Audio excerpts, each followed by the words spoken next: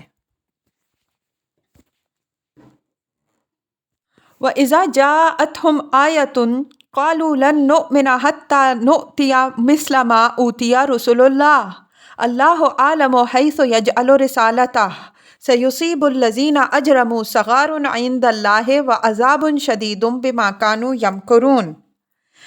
یہ اس چال کی ایک مثال ہے جس کا ذکر اوپر ہوا۔ مطلب یہ ہوا کہ جب ان کے پاس اللہ کی کوئی آیت عام اس سے کہ وہ کوئی نشانی ہو یا کوئی ہدایت و تنبیہ آتی تو وہ یہ کہتے کہ ہم تو اس وقت تک ماننے کے لیے تیار نہیں ہیں جب تک ہمیں بھی وہ رسالت نہ ملے جس کے مدعی یہ رسول لوگ ہیں۔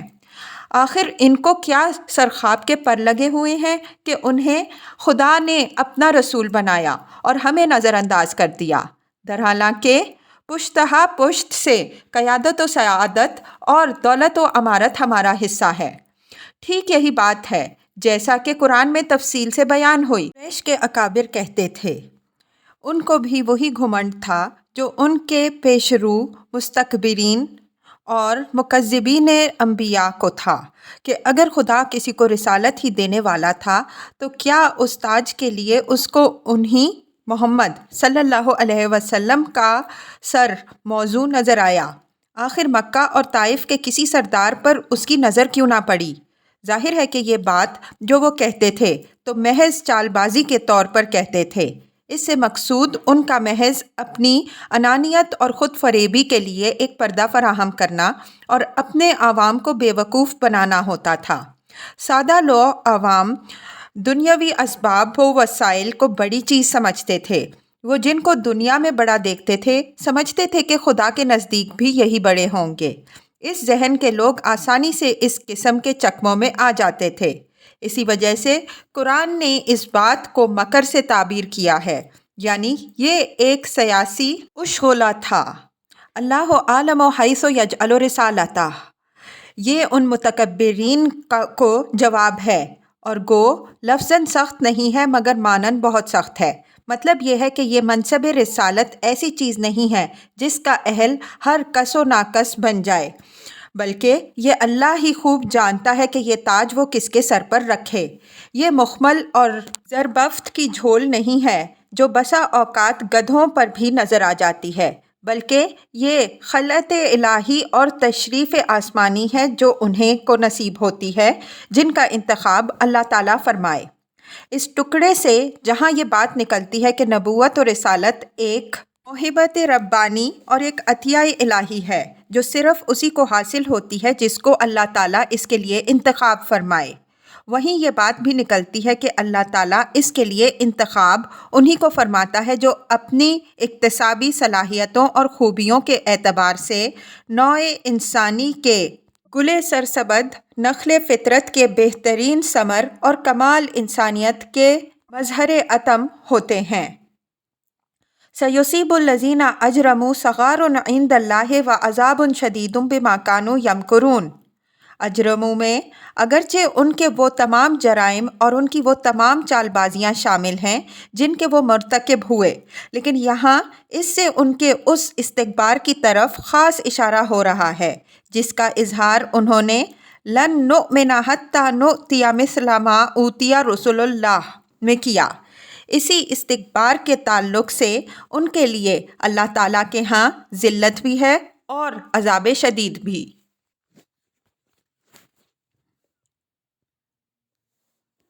فَمَن يُرِدِ اللَّهُ أَن يَهْدِيَهُ يَشْرَحْ صَدْرَهُ لِلْإِسْلَامِ وَمَن يُرِدْ أَن يُضِلَّهُ يَجْعَلْ صَدْرَهُ ضَيِّقًا حَرَجًا كَأَنَّمَا يَصَّعَّدُ فِي السَّمَاءِ كَذَلِكَ يَجْعَلُ اللَّهُ الرِّجْسَ عَلَى الَّذِينَ لَا يُؤْمِنُونَ وَهَذَا صِرَاطُ رَبِّكَ مُسْتَقِيمًا قَدْ فَصَّلْنَا الْآيَاتِ لِقَوْمٍ يَذَّكَّرُونَ